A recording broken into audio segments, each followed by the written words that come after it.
പബ്ലിസിറ്റിയുടെ മാത്രമല്ല വികസനം. ബസ് മുഴുവൻ ടൈറ്റിലിട്ടാ പോരാ.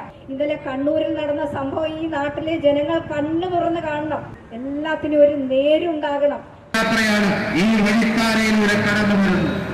നാം അറിയുന്ന, നമ്മളെ അറിയുന്ന, നാടിന്റെ സ്പന്ദനം അറിയുന്ന നാട്യമില്ലാത്ത നാട്ടുകാരി ശ്രീമതി ഐഷ പോറ്റി ex-MLA നേതൃത്വത്തിൽ നടത്തുന്ന വിളംബര ഘോഷയാത്രയാണ് ഈ വഴിക്കാരയിലൂടെ കടന്നു വരുന്നത്. പ്രിയമുള്ള നാട്ടുകാരെ, സഹോദരി സഹോദരന്മാരെ, സുഹൃത്തുക്കളെ, ഈ വരുന്ന 28-ാം തീയതി പ്രതിപക്ഷ നേതാവിന്റെ നേതൃത്വത്തിൽ കേരളത്തിലെ ഒരു പുതിയ കേരളം കെട്ടിപ്പടുക്കുന്നതിന് വർത്തമാനത്തിൽ കൂടിയല്ല, റിയലായിട്ട് ഒരു കേരളത്തെ കെട്ടിപ്പടുക്കുന്നതിന് വേണ്ടിയുള്ള ബദൽ നയ സമീപനങ്ങളുമായിട്ട് ഒരു യാത്ര കാസർഗോഡ് നിന്ന് ആരംഭിച്ച് 28-ാം തീയതി കൊട്ടാരക്കരയിൽ എത്തിച്ചേരുകയാണ്. ഈ കഴിഞ്ഞ 5 വർഷത്തോളമായിട്ട് പുതുമണ്ഡലത്തിൽ വികസന പ്രവർത്തനങ്ങളുമായി ബന്ധപ്പെട്ടോ ഒരു മുൻ MLA എന്നുള്ള നിലയിലോ ഞാൻ ആ സമൂഹത്തിൽ പൊതുജനങ്ങളോടൊപ്പം ഉണ്ടാകണ്ട എന്നുള്ള ചില തീരുമാനങ്ങളുടെ അടിസ്ഥാനത്തിൽ എനിക്ക് പാർട്ടിയുടെ ചുമതല മാത്രം നോക്കിയാൽ മതി എന്നുള്ള നിർദ്ദേശം എനിക്ക് എന്തോ ഒരു അജണ്ടയുടെ ഭാഗമായി വന്നതുകൊണ്ടും നല്ല പ്രയാസം തോന്നിയതുകൊണ്ടുമാണ് ഞാൻ ആ പ്രസ്ഥാനത്തെ വിട്ടതെന്നുള്ള വിവരം എല്ലാം നിങ്ങളോടൊക്കെ പറഞ്ഞിട്ടുണ്ട്. പൊതുപ്രവർത്തക എന്നുള്ള നിലയിൽ മറ്റുള്ളിടത്തെല്ലാം ഉള്ള മുൻ ജനപ്രതിനിധികളെയെല്ലാം പങ്കെടുപ്പിച്ചുകൊണ്ടാണ് സാധാരണഗതിയിൽ പൊതുപരിപാടികളൊക്കെ ഉണ്ടാകാറ്. പക്ഷെ കൊട്ടാരക്കരയിൽ മാത്രം അതിനൊരു വ്യത്യസ്തമായ കാര്യങ്ങൾ വന്നു എന്നുള്ളത് ഈ നാട്ടിലെ എന്നെ സ്നേഹിക്കുന്ന മുഴുവൻ ജനങ്ങൾക്കും അറിയാം. ഞാൻ എന്നും ജനങ്ങളോടൊപ്പം തന്നെയാണ് നിന്നിട്ടുള്ളത്. ജനങ്ങളോടൊപ്പമാണ് ഞങ്ങളൊക്കെ നിൽക്കുന്നത്. അപ്പൊ ജനങ്ങളെ സ്നേഹിക്കുന്ന സാധാരണക്കാരെ ജാതിയോ മതമോ പണത്തിന്റെ ഏറ്റക്കുറച്ചിലോ നോക്കാതെ നമ്മൾ എപ്പോഴും ജനങ്ങളുടെ പ്രശ്നങ്ങളാണ് കൈകാര്യം ചെയ്യുക. അപ്പൊ ജനങ്ങളോടൊപ്പം പ്രവർത്തിക്കാൻ എനിക്ക് പറ്റാതെ വന്നാൽ, സംഘടനാ ചുമതല മാത്രം തന്നാൽ അങ്ങനെ ഇരിക്കാൻ കഴിയില്ല എന്നുള്ളത് കൊണ്ട് തന്നെയാണ് എനിക്ക് കുറെ കൂടി നന്നായി പ്രവർത്തിക്കാൻ, സ്വതന്ത്രമായി പ്രവർത്തിക്കാൻ കഴിയുന്ന പ്രസ്ഥാനത്തിലേക്ക് വന്നത്. അതിനുശേഷം ആദ്യമായിട്ടാണ് ഞാൻ ഈ പുലമൺ ജംഗ്ഷനിൽ സംസാരിക്കുന്നത്. എൻ്റെ പ്രിയപ്പെട്ട ജനങ്ങളോട് എനിക്ക് പറയാനുള്ളത്, ഈ 10-20 വർഷമായിട്ട് ഈ ഐഷ പോറ്റിയെ നിങ്ങൾക്കൊക്കെ അറിയാം. പക്ഷെ ഇപ്പോൾ പാർട്ടിയിൽ നിന്നൊന്ന് മാറി നമുക്ക് സഹിക്കാൻ പറ്റാത്ത പല കാര്യങ്ങൾ, ഞാൻ മാത്രമല്ല എത്രയോ നേതാക്കൾ ആ പ്രസ്ഥാനത്തെ വിട്ടുപോകുന്നതെല്ലാം നിങ്ങൾ കണ്ടുകൊണ്ടിരിക്കുകയാണ്. അപ്പൊ അങ്ങനെ മാറിക്കഴിഞ്ഞപ്പോൾ വളരെ ഏറെ ആരോപണങ്ങളൊക്കെ വരുന്നതെല്ലാം നിങ്ങൾ നോക്കിക്കൊള്ളുമെന്നുള്ള നല്ല വിശ്വാസമാണ് എനിക്കും ഞങ്ങൾക്കും ഉള്ളത്. തീർച്ചയായിട്ടും ഈ നാട്ടിലെ മുഴുവൻ ജനങ്ങൾക്കും ഇത്ര വർഷമായിട്ടും അറിയാം ഞങ്ങളൊക്കെ എങ്ങനെയാണ് ജനങ്ങളോട് ഇടപെടുക എന്ന്. മനുഷ്യന്റെ പ്രശ്നങ്ങൾ പരിഹരിക്കുക, ജനങ്ങളുടെ പ്രശ്നങ്ങൾ, അത് ഏത് മനുഷ്യരും ആയിക്കോട്ടെ, അവർക്കുണ്ടാകുന്ന പ്രശ്നങ്ങളിൽ കഴിയാവുന്നത് ചെയ്യുക എന്നുള്ളതാണ് പൊതുപ്രവർത്തകരുടെയും ജനപ്രതിനിധികളുടെയും ചുമതല.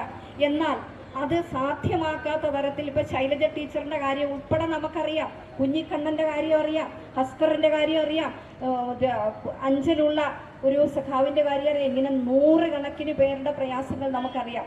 എന്തായാലും ശരി, എന്നും ഞങ്ങൾ ഈ നാട്ടിലെ ജനങ്ങളോടൊപ്പം ഉണ്ടാകും. ജനങ്ങളുടെ പ്രശ്നങ്ങൾ കഴിയാവുന്നതെല്ലാം പരിഹരിക്കാനും നാട്ടിലെ വികസന പ്രവർത്തനങ്ങൾ സാധ്യമാകുന്നത് സമയം കളയാതെ ചെയ്യാനും ഈ നാട്ടിലെ മുഴുവൻ ജനങ്ങളോടൊപ്പം ഞങ്ങളുണ്ടാകും. ഉദ്യോഗസ്ഥരായാലും മറ്റുള്ളവരായാലും ഒക്കെ ഒരു ഭരണകൂടം എന്ന് പറഞ്ഞാൽ അവർക്കൊക്കെ കംഫർട്ടബിളായിട്ട് പ്രവർത്തിക്കാൻ കഴിയുന്ന രീതിയിലേക്ക് വേണം നയസമീപനങ്ങൾ സ്വീകരിക്കാൻ. ഒരു കരിങ്കൊടി കാണിച്ചാൽ ഉടൻ ഒരു ദിവസം മുഴുവൻ അകത്തിടുന്നതല്ല ഭരണം. ഞങ്ങൾ പറയുകയാണ്, നല്ല ഭരണം ഉണ്ടാകണം. സ്നേഹത്തോടെ പ്രതിഷേധിക്കാനുള്ള അവകാശം എല്ലാവർക്കും ഉണ്ട്. മുൻ മുഖ്യമന്ത്രിയെയൊക്കെ ആക്രമിച്ചിട്ടുള്ളത് നമുക്കറിയാം. നമ്മൾ വർത്തമാനം പറയുമ്പോൾ പ്രവൃത്തിയും നല്ലതായിരിക്കണം, നല്ല വാക്കുകൾ ഉപയോഗിക്കാൻ കഴിയണം, ആർദ്രതയോടെ ഇടപെടാൻ കഴിയണം, സ്നേഹത്തോടെ ആത്മാർത്ഥതയോടെ മനുഷ്യനോട് ഇടപെടാൻ കഴിയണം, പറയുന്ന വാക്കുകൾ സത്യമുള്ളതായിരിക്കണം, അത് പ്രവർത്തിക്കാൻ കഴിയണം. സമരം ചെയ്യുന്നവരെ വെല്ലുവിളിച്ചുകൊണ്ടിരിക്കുക. പോലീസിലേക്ക് ആ ലിസ്റ്റിൽ വന്നിട്ടുള്ള ആൾക്കാരുടെ അപ്പോയിന്റ്മെന്റ് കൊടുക്കണമെന്ന് പറഞ്ഞ് എത്ര കാലം അവർ സമരം ചെയ്ത് അവരെ മടുപ്പിച്ച് വിട്ടതല്ലാതെ ഒരു നല്ല വാക്ക് പറയാനായിട്ട് സാധിച്ചിട്ടുണ്ടോ? ഇടതുപക്ഷം എപ്പോഴും സാധാരണക്കാരുടെയും ജനങ്ങളുടെയും തൊഴിലാളികളുടെയും കൂടെയാണെന്ന് പറഞ്ഞാൽ ഇന്ന് കശുവണ്ടി ഫാക്ടറികളെല്ലാം തുറന്നിട്ടുണ്ടോ? അവർക്ക് പണിയുണ്ടോ? ആഴ്ചയിൽ 1500 രൂപ മാത്രമാണ് അവർക്ക് കിട്ടുന്നത്. അതുകൊണ്ട് ജീവിക്കാൻ കഴിയുമോ? ഒന്ന് ആലോചിച്ച് നോക്കി. അതിനൊരു സംവിധാനം ഉണ്ടാക്കുന്നുണ്ടോ? എപ്പോഴും തൊഴിലാളികളുടെയും സാധാരണക്കാരുടെയും കൂടെയാണ് ഇടതുപക്ഷമെന്ന് പറഞ്ഞാൽ സത്യത്തിൽ അതിപ്പോ നടക്കുന്നുണ്ടോ? പൗരപ്രമുഖരൊക്കെ നമുക്ക് വേണം, അവരെ ഒത്തിരി സഹായിക്കും. പക്ഷെ സാധാരണക്കാർക്ക് വേണ്ടി, നാടിന് വേണ്ടി ആയിരിക്കണം അവരുടെ സഹായം ഉപയോഗിക്കേണ്ടത്. ഇന്നലെ കണ്ണൂരിൽ നടന്ന സംഭവം ഈ നാട്ടിലെ ജനങ്ങൾ കണ്ണു തുറന്ന് കാണണം. നിങ്ങൾ കണ്ണു തുറന്ന് കാണണം. അതിന്റെ വിഷ്വൽസ് എല്ലാം ഉണ്ട്. ആ പാവം പോലീസുകാരുടെ ഒരു കഷ്ടപ്പാട് ഞാൻ ആലോചിക്കുകയാണ്. എവിഡൻസ് ഉണ്ടെങ്കിലല്ലേ അകത്താക്കാൻ പറ്റുള്ളൂ. എന്തിനാണ് നമ്മൾ ഇങ്ങനെയൊക്കെ ചെയ്യുന്നത്? ഇത് പാടില്ല. എല്ലാത്തിനും ഒരു നേരുണ്ടാകണം. പബ്ലിസിറ്റിയുടെ മാത്രമല്ല വികസനം. ഒരുപാട് ടൈറ്റിൽസ് ഇട്ടുകൊണ്ട് ബസ് മുഴുവൻ ടൈറ്റിൽ ഇട്ടാ പോരാ. ഈ കൊട്ടാരക്കരയിലെ താലൂക്ക് ആശുപത്രി കിടക്കുന്നത് നിങ്ങൾ കണ്ടിട്ടുണ്ടോ?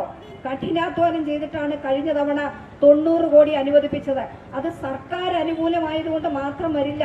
കഠിനമായി നമ്മൾ ജോലി ചെയ്യണം ജനപ്രതിനിധി, അല്ലാതെ തന്നെ ഇങ്ങോട്ട് വരത്തില്ല. അങ്ങനെ ജോലി ചെയ്ത് കൊണ്ടുവന്ന ആശുപത്രി പൊളിച്ചടുക്കി അവിടെ ഇട്ടിരിക്കുക.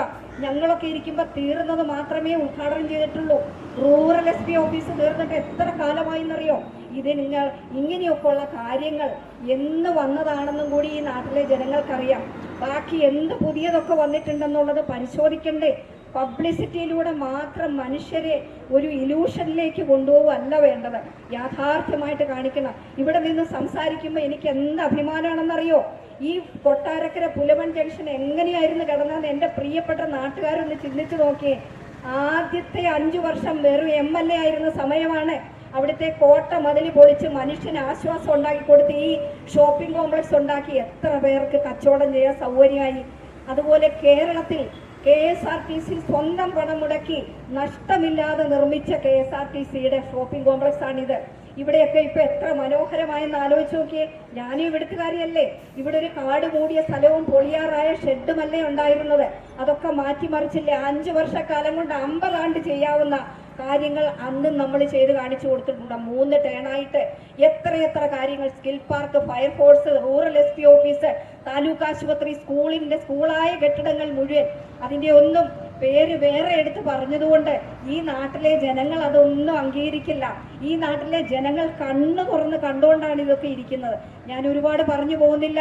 ഇത് ഈ കാര്യങ്ങളെല്ലാം പറഞ്ഞുകൊണ്ടും ഈ നാടിനെ എങ്ങനെ കൊണ്ടുപോകണമെന്നും കൃത്യമായ ഒരു തീരുമാനമെടുത്ത് അതിന് പ്ലാൻ തയ്യാറാക്കിക്കൊണ്ട് വലിയ നല്ല രീതിയിൽ ജനങ്ങളോടൊപ്പം നിന്നുകൊണ്ട് ഒരു യുവജനങ്ങൾക്കായിട്ടുള്ള വകുപ്പ് ഉൾപ്പെടെ രൂപീകരിക്കാനും, അതുപോലെ കാലം മാറുന്നതനുസരിച്ച് നാടിന്റെ മാറ്റവും അത് ജനങ്ങളിലേക്ക് എത്തിക്കാനും യുവജനങ്ങൾക്ക് അതനുസരിച്ചുള്ള മാറ്റമുണ്ടാക്കുവാനുമുള്ള കൃത്യമായ പ്ലാനിങ്ങോടെയാണ് ബഹുമാന്യനായിട്ടുള്ള പ്രതിപക്ഷ നേതാവ് ശ്രീ VD സതീശന്റെ നേതൃത്വത്തിലുള്ള ജാഥ കേരളത്തിൽ നിന്ന് കാസർഗോഡ് നിന്ന് ആരംഭിച്ച് 28-ാം തീയതി ഇവിടെ എത്തിച്ചേർന്നത് തിരുവനന്തപുരത്ത് പിന്നീട് അവസാനിക്കാൻ പോകുന്നത്.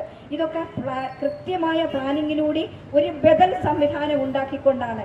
ഇവിടെ ഖജനാവ് കാലിയായി എല്ലാവർക്കും പ്രയാസമായി എല്ലാം കൊടുക്കുന്നെന്ന് പറയുമ്പോൾ കഴിഞ്ഞ ദിവസവും ചോദിക്കുകയാണ് കെട്ടിട നിർമ്മാണ ക്ഷേമനിധി കിട്ടിയിട്ട് എത്രയോ നാളായിരുന്നു പെൻഷൻ. അപ്പൊ ഇതുപോലെയുള്ള ഒരുപാട് കാര്യങ്ങൾ അവിടെ ഉണ്ട്. ഇതിനൊക്കെ ഒരു മാറ്റമുണ്ടാക്കാൻ, തീർച്ചയായിട്ടും കേരളത്തിൽ ഒരു മാറ്റമുണ്ടാക്കാൻ സംയമനത്തോടെ സന്തോഷത്തോടെ മനുഷ്യനെ അഡ്രസ്സ് ചെയ്യുന്ന, മനുഷ്യന്റെ പ്രശ്നങ്ങൾ അഡ്രസ്സ് ചെയ്യുന്ന, യാഥാർത്ഥ്യങ്ങളുമായിട്ട് പൊരുത്തപ്പെട്ടു പോകുന്ന, പബ്ലിസിറ്റിയിലൂടെ അല്ലാതെ കാര്യങ്ങളിലൂടെ കൂടെ കാര്യങ്ങൾ മുന്നോട്ട് കൊണ്ടുപോകുന്ന ഒരു ഭരണം ഉണ്ടാകണം. നാട്ടിലെ ജനങ്ങൾ കണ്ണു തുറക്കണം.